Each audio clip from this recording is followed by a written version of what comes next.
그 다음에 문단 이제 3문단에 들어가면 여기에는 이제 그 시내산에서 그 이스라엘 백성들의 그 신분, 위치에 대해서 나오게 되는데, 그러니까 언약의 백성으로서의 그 위치에 대해서 이렇게 신분에 대해서 얘기하고 있습니다.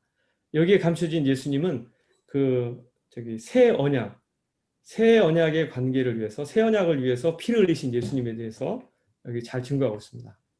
그 19장, 20장, 24장을 보면 이제 19장에 보면 이제 우선 그 반복돼서 나오는 안내말로는 이제 하나님, 그러니까 여호와 하나님, 그 다음에 모세, 그 다음에 백성들이 이렇게 반복돼서 나오죠. 근데 이제 그 하나님은 거룩하시고 백성들은 이제 죄인들이기 때문에 이게 만나고 싶어도 이렇게 만날 수가 없는 그러니까 그 백성들이 이제 하나님 만나러 왔다가 그 하나님의 그 위엄과 하나님의 그 거룩하심, 하나님의 그 존귀하심을 보고 되게 두려워하거든요. 그래서 모세벌로 네가 중간에 서서 우리 이렇게 저기 이렇게 네가 하나님이 직접 하게 말고 네가 하나님 말씀 듣고 와서 우리에게 얘기해달라 이렇게 부탁을 하거든요. 그래서 모세가 가운데 중보자가 돼가지고 하나님과 백성 사이에서 왔다 갔다 하면서 그 다음에 하면서 이제 그 언약의 관계를 이제 맺게 되거든요. 근데 여기서 19장에서 가장 중요한 이제 이게 단어가 이제 키워드가 그 제사장 나라 거룩한 백성인데요. 그러니까 이제 이 제사장 나라 이 거룩한 백성은 하나님께서 그 이스라엘 백성들을 구원하는 이제 목적을 이제 잘 드러내주는 이제 단어인데, 그러니까 하나님께서 이스라엘 백성들을 어떻게 보는가?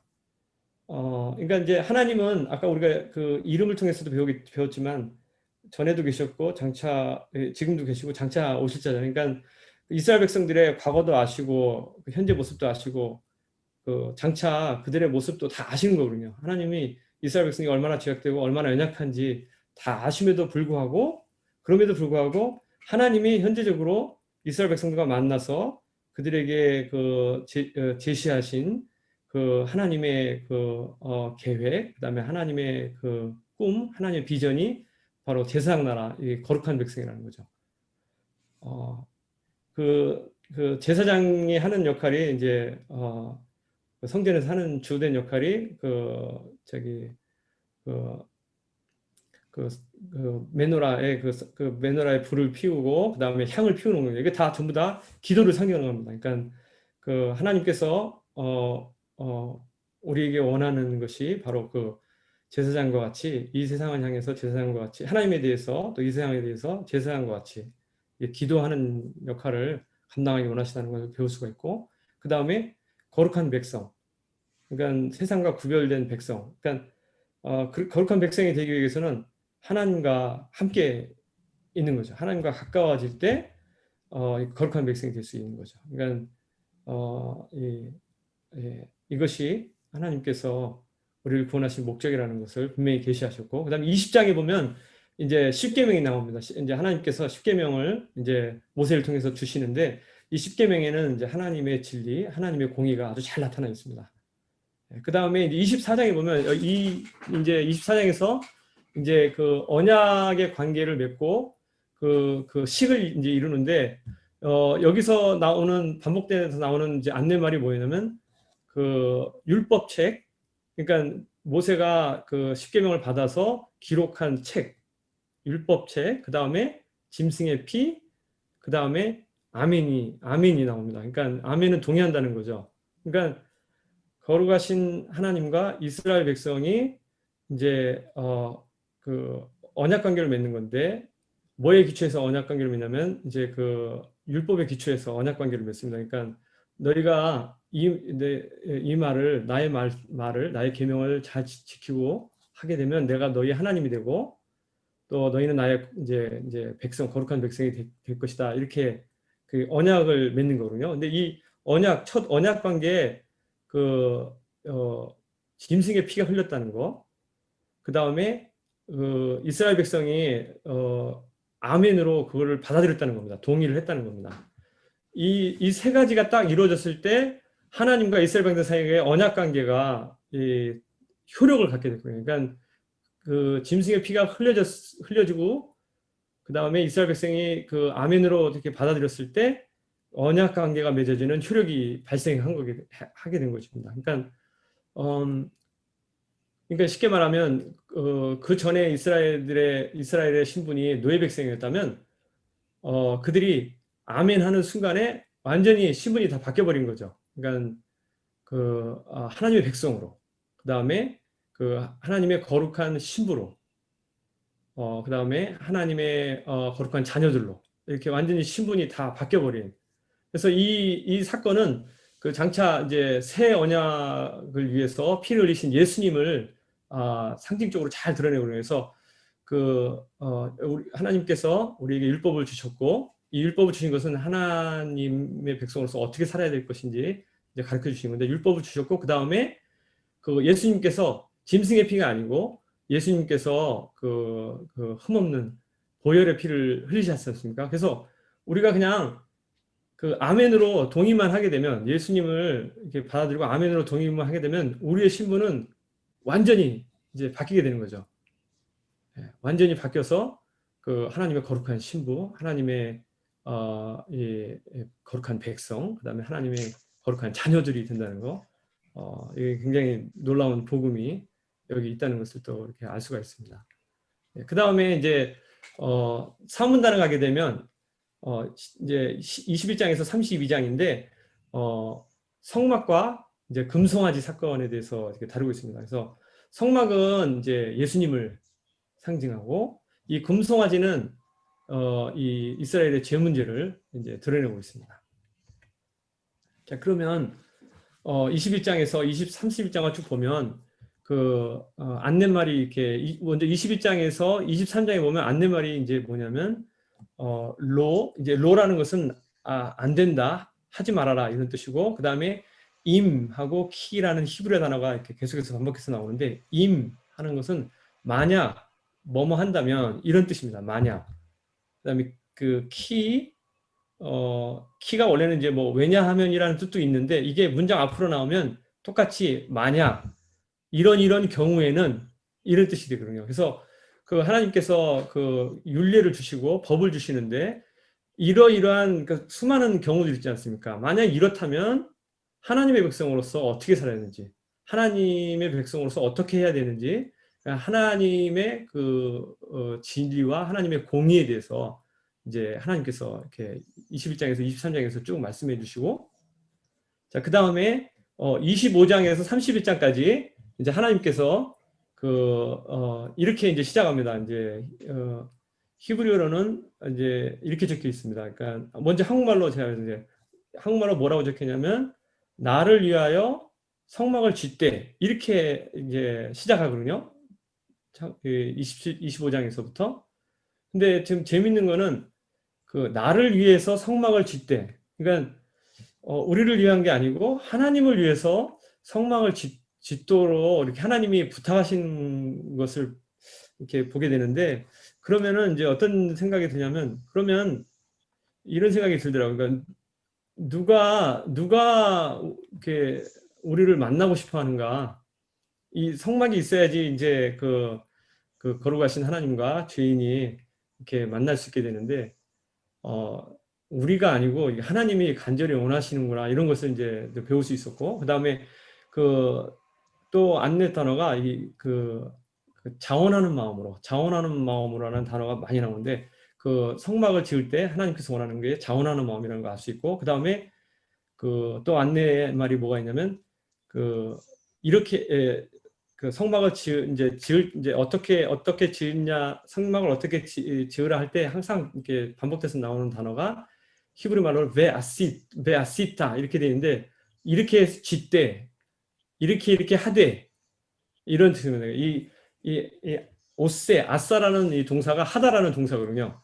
그게 베라는 이제 히브리어 좀 문법인데, 베라는 전치사하고 동사 과거형이 나오면 미래형이 됩니다. 그래서 이렇게 할 것이다, 이렇게 해라, 이렇게 하시는 하나님의 명령으로 쭉 이렇게 되어 있습니다. 그러니까 성막을 어떻게 해야 되는지 아주 구체적으로 이렇게 이제 하나님께서 말씀해 주시는 거죠. 근데 이 성막이 사실 예수님을 상징하는 거고, 그 예수님의 그 십자가 희생을 이제 상징하는 건데 이게 이제 그 하나님의 그 해결책입니다. 우리 인간의 죄 문제에 대한 하나님의 해결책이라는 것을 이제 우리가 알 수가 있습니다. 그래서 성막을 우리가 보게 되면 이제 하나님의 사랑과 하나님의 은혜를 이제 볼 수 있고, 그 다음에 율법을 보게 되면 율법을 보면 이제 하나님의 정의와 하나님의 이렇게 진리를 이렇게 볼 수가 있는데, 이렇게 하나님의 사랑과 하나님의 공의가 한꺼번에 이제 같이 드러나는 것이 바로 이제 예수님의 십자가죠. 예수님의 십자가 위에 이 두 가지가 다 동시에 효력을 나타내고 다시 동시에 드러나게 되죠. 자, 그 다음에 이제 그 32장에 보면 이제 그 금송아지, 그러니까 이제 이스라엘 백성이 이제 하나님 앞에서 범죄하는 장면이 나오는데, 이 사건은 그러니까 이 사건은 이 죄 문제 그리고 이 율법의 한계에 대해서 이렇게 잘 다루고 있거든요. 그러니까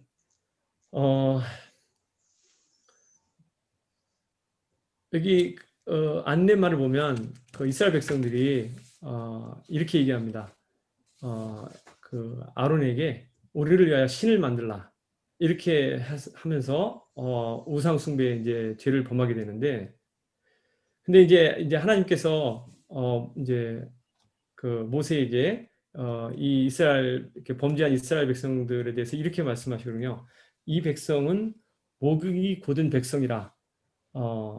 이렇게 얘기하는데, 그러니까 이스라엘의 이 죄 문제는 근본 문제는 교만이라는 걸 알 수가 있습니다. 그러니까 교만해서 하나님의 말씀을 듣지 않는, 하나님 말씀에 순종하지 않는 불순종이죠. 교만해서 하나님 말씀에 불순종하는 것이 이제 근본 문제인데, 이 근본 죄 문제가 어떻게 드러났냐면, 이 죄 문제가 어떻게 드러나냐면 이스라엘 백성이 보이지 않는 하나님을 의지하기보다도 이제 보이는 것을 자꾸 의지하려고 하는, 보이지 않는 하나님을 중요시하는 것보다도 보이는 것을 더 중요시하는, 이게 이 죄 문제거든요. 그러니까 어떻게든지 하나님을 이렇게 보이는 형상으로 만들어서 어떻게든지 섬기고자 하는, 이것이 이제 우상숭배인데, 이 우상숭배가 그 뿌리가 이 교만과 불순종이라는 거죠. 그러니까 이스라엘 백성이 그 하나님에게 율법을 받고 하나님의 말씀을 받았을 때 그 말씀을 참 겸손하게 잘 듣고 이렇게 순종하고, 그래서 하나님의 뜻대로 살면 되는데, 그게 아니라 이제 근본적으로 이렇게 목이 곧은 백성이라서 교만해서 자기 생각대로 자기 계획대로 하다 보니까 불순종하게 되고, 그것이 이제 구체적으로 드러난 게 우상숭배라는 거죠. 네. 그래서 이 사건에 보면 이제 모세가 이제 중보기도를 하게 되는데, 그 하나님께서 이스라엘이 범죄한 것으로 인해서 굉장히 이렇게 화를 내시고 진노하시는 모습을 볼 수 있는데, 저는 그런 생각을 해봤어요. 왜 성령님께서 이 성경에 저자신 성령님께서 이렇게 화내는 하나님의 모습을 이렇게 기록을 하셨을까? 그러니까 예를 들어서 뭐 이렇게 하나님의 공의, 하나님의 진리 편에서 보면 이해가 되거든요. 그런데도 불구하고 왜 이렇게 참 이 하나님께서 모세에게 그러지 않습니까?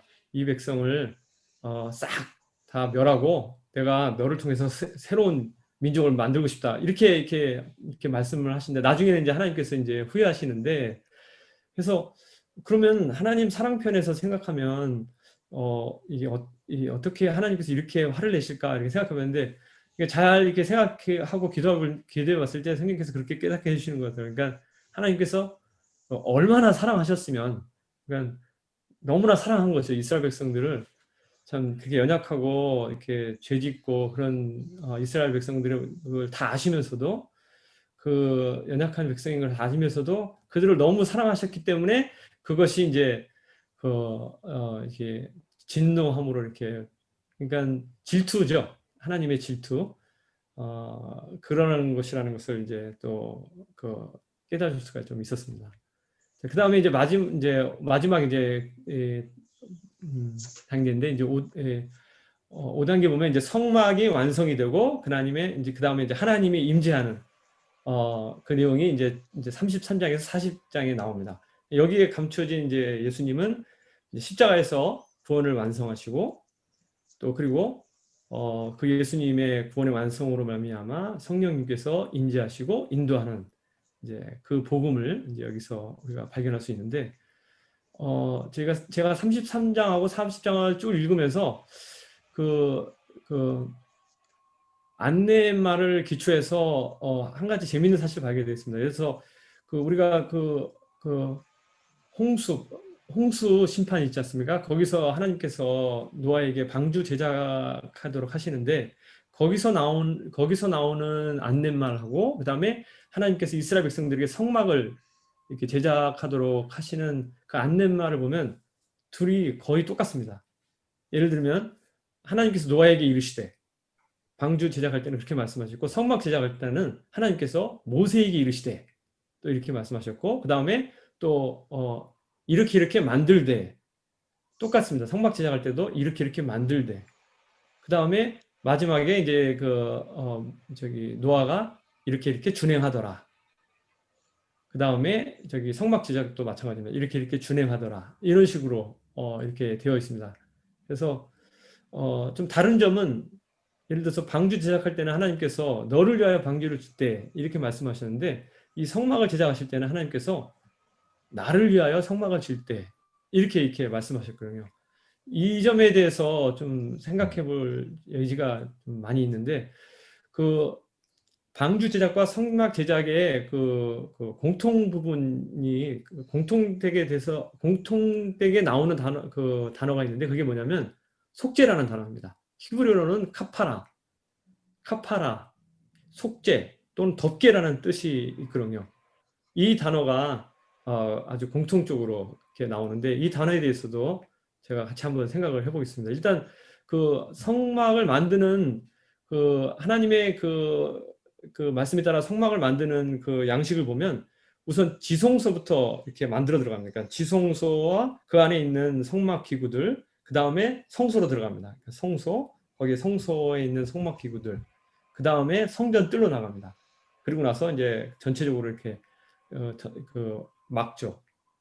그런 구조로 성막을 짓도록 이렇게 하나님께서 이렇게 말씀하신데, 그러니까 구원이 하나님께로부터 나온다는 것을 이제 이걸 통해서 알 수 있고, 자 그러면 아까 그 카파라는 단어 있지 않습니까? 이 단어를 자세히 보면 그 뿌리가 여기 보면 카프라는 단어, 그 다음에 페이라는 단어, 레시라는 단어, 이 세 단어로 이루어졌습니다. 그래서 이 단어로부터 파생되는 단어들이 뭐가 있냐면 예를 들어서 코페를 하면 그 역청 아시죠? 방주 만들 때 그 물이 들어오는 것을 막기 위해서 했던 역청, 그게 코페르입니다. 그 다음에 그 휘장 있지 않습니까? 휘장이 파로케트인데 여기 보시면 알겠지만 페이 똑같습니다. 여기 카프 있죠. 그 다음에 레시 있고 그 다음에 페이 있고 휘장이라는 단어가 있고 그 다음에 카파라 하면은 덮개라는 이제 뜻인데 여기도 마찬가지입니다. 똑같은 단어를 쓰고 있습니다. 똑같은 뿌리를 쓰고 있죠. 그 다음에 키프로 하면 이제 속죄라는 이제 단어인데 여기도 똑같은 단어 쓰고 있습니다. 그러니까 카프, 페이, 레시. 그러니까 이 뿌리를 알게 되면 이 많은 이 단어들을 알게 되고 이 단어 가운데 있는 이 연관성도 이제 알 수 있는데 저는 그 중에서 이 휘장이라는 단어 이 단어에 대해서 좀 같이 한번 생각을 해보고 싶은데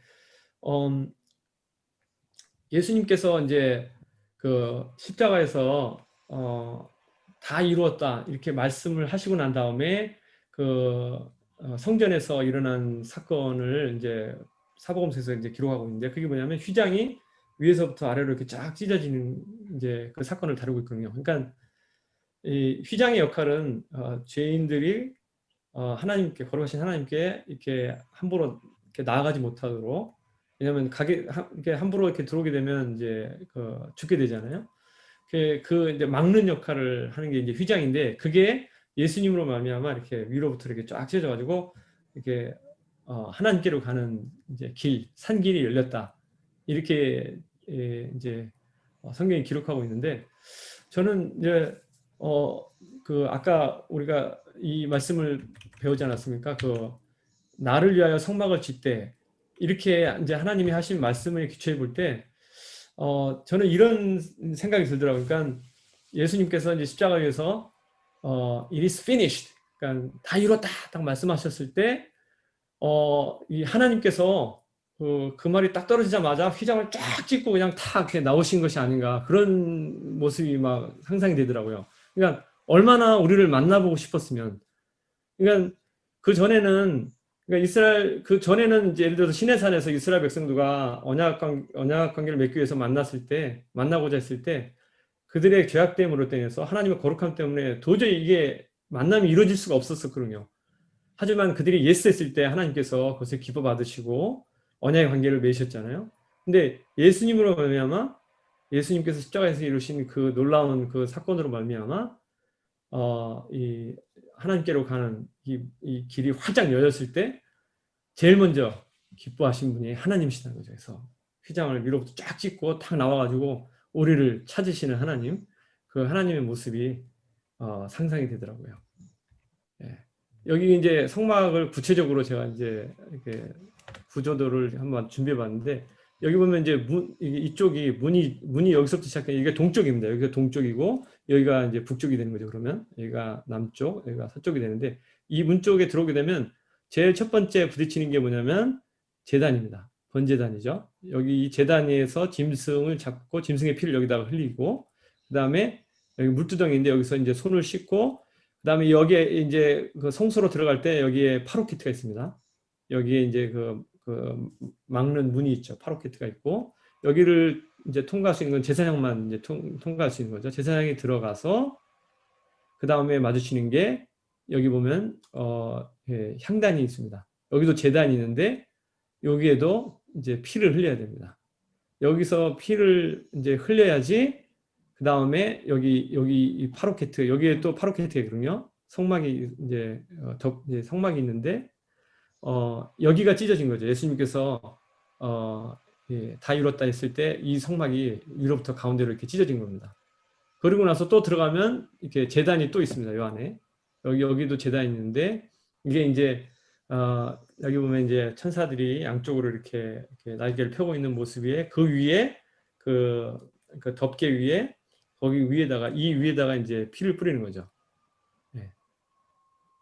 그렇게 해서 이제 1년에 한 번 대제사장이 이제 짐승의 피를 가지고 여기를 다 통과해 가지고 여기에다가 피를 뿌렸을 때 이제 속죄함이 이루어지는 거죠. 이게 이제 속죄제고 속죄일인데 이걸 다 보시면은 이게 길이라는 것을 알습니다. 이 하나님께로 거룩하신 하나님께로 나아가는 길 가운데는 피가 아니면은 갈 수가 없는 여기 전부 다 피가 없이는 갈 수가 없는 길입니다. 예. 근데 이 길을 예수님께서 자신의 피로 예, 완전히 뚫어 놓으신 거죠. 그러니까 이제 우리가 거룩하신 하나님께로 나아가는 데는 아무런 장애물이 없습니다. 언제든지 우리가 예수님을 통해서 언제든지 어디서든지 거룩하신 하나님께 나아가서 하나님과 교제할 수 있다는 거. 그 다음에 이 성수에 보면 특별히 여기 진설병이 놓여 있는 상하고 그 다음에 금초대가 있는데 이것을 이렇게 하면은 이제 십자가 모양이 되지 않습니까? 그래서 금초대, 진설병 이거 다 예수님을 이제 상징하는 건데 그러니까 생명의 떡 되시고 세상의 빛 되신 예수님이 다 선포하심으로 이제 복음을 다 계시하셨는데 십자가를 통해서 새롭고 산 길을 만드신 이 복음을 우리가 이 성막에서 자세히 볼 수가 있습니다. 그 다음에 이제 여기 이제 그 지성소에 있는 만나는 장소, 하나님과 만나는 장소입니다. 예. 이 언약의 궤 안에 이제 뭐가 들어있냐면 그 십계명을 적어놓은 돌판이 있고 그 다음에 아론의 쌍난 지팡이, 그 다음에 만 닮은 이 그릇이 있는데 이 세 가지가 이 안에 들어있습니다. 이게 다 예수님을 상징하는 겁니다. 예수님의 예, 예수님 이게 사실은 만나는 어떤 것을 우리에게 그 상기시키냐면 그 이스라엘 백성이 그 광야에서 하나님을 신뢰하지 못하고 불평하고 불만했던 그 사건을 나타내고 그다음에 이 아론의 쌍난 지팡이는 어떤 걸 상기시키냐면 그 하나님이 만들어 놓으신 길, 하나님께로 올 수 있는 하나님 만드시는 길에 대한 이스라엘의 그 반역이 나오지 않습니까? 그거에 대해서 반역할 때 그 이스라엘의 그 죄악된 모습을 이제 상징하는 이게 생각나게 하는데 이것들이 전부 다 이게 이스라엘 백성들의 죄악된 모습이 드러날 때마다 하나님께서 예수님을 드러내십니다. 복음을 이렇게 드러내시죠. 그래서 이것들이 다 이 언약궤 안에 들어있는 이 모든 것들이 다 예수님을 상징합니다. 또 이 율법 자체가 예수님 말씀 하나님 말씀이신 예수님을 상징하는 거죠. 예. 근데 이것이 이 안에 있는데 이것을 덮고 있는 이 덮개가 있지 않습니까? 이게 카파라입니다. 이 덮개 위에 피가 있게 되면 그러니까 하나님의 그 거룩하심, 하나님의 그 율법의 요구라고 하죠. 그 하나님의 그 거룩하심이 충족이 되는 거거든요. 그래서 만약에 이 덮개 위에 그 피가 없으면 그 하나님의 그 거룩하심, 하나님의 그 공의로 인해서 진노와 심판이 임하게 되죠. 근데 예수님께서 여기서 완전한 속죄, 피를 흘리셨기 때문에 완전히 그 하나님의 그 진노와 또 그거를 이제 덮고 있는 상태죠. 그렇기 때문에 여기서 우리가 그 믿음으로 예수님을 의지해서 하나님과 만날 수 있다는 그런 장소라는 거. 예. 그다음에 이제 마지막으로 제가 좀 길었죠. 좀 길었는데 마지막으로 이제 출애굽기 40장을 보면 그 이제 성막이 완성이 되고 그 다음에 그 하나님의 임재가 이제 임하게 됩니다. 그 임재하는 모습이 이제 구름이 성막 가운데 이렇게 딱 임하게 되는데 그래서 이제 구름이 이렇게 움직일 때 이제 이스라엘 백성들이 같이 따라서 진행하는 이제 그런 이제 모습으로 이제 출애굽기가 끝나게 되는데 그래서 그 출애굽기 40장이 이런 모습을 이렇게 예수님을 따라가는 양들의 모습으로 이렇게 되게 아름답게 이렇게 그려진 것을 제가 알 수가 있는데 요한복음 10장에 보면 이렇게 적혀 있습니다. 양은 그의 음성을 듣나니 자기 양의 이름을 여기도 이제 이름이 나오지 않습니까? 이름을 각각 불러 인도하여 내리니라. 자기 양을 다 내놓은 후에 앞서가면 양들이 그의 음성을 아는 거로 따라오되. 그래서 목자를 따라가는 양들의 모습으로 이렇게 출애굽기가 아름답게 이렇게 이제 끝나게 됩니다. 예, 이상입니다.